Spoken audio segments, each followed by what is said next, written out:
ఆడవాళ్ళు ఎందుకు చేసి మేము ఎలా చేస్తామమ్మా? సరే నీకు ఇప్పుడు ఏం కావాలో చెప్పు. ఇంట్లో పనులు చేయడానికి పని మనిషి కావాలా? పని మనిషి ఏ దేనికి?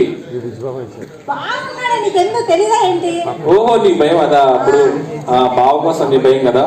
ఒక మంచి పని మనిషిని పెట్టేసి బావ చేత చెల్లి అని పిలిపించేద్దాం, పని అయిపోతుంది కదా.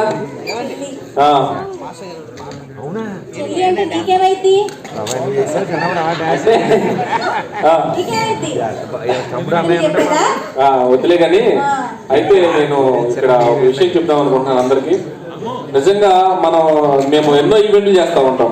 నిన్న కూడా నేను ఇక్కడ వెసనపేట దగ్గర ఒక తిరణాలు ఈవెంట్ చేశాను జబర్దస్త్ పాటు. నిజంగా నాకు ఒక విషయం గురించి చెప్పాలి. ఎందుకంటే మనం నైట్ ఈవెంట్లు చేసి మనం నైట్ ఇంటికి వెళ్ళేసరికి ఒక్కోసారి 1 గంట అయింది, 2 అయింది. కానీ నిజంగా మా ఆవిడ ఆ టైం వరకు కూడా భోజనం చేయకుండా నా కోసం ఎదురు చూస్తూ ఉంటుంది.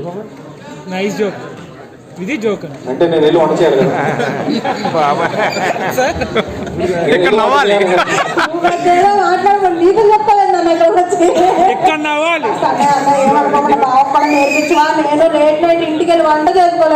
నీకు విషయం తెలుసో తెలీదు, మన విజయవాడలో 365 రోజుల్లో 3 రోజులు ఇంట్లో వంట చేసిన వాళ్ళు కూడా ఉన్నారు. మొత్తం వాటి నుంచి బుకింగ్ చేసి మొత్తం పని అయిపోతుంది.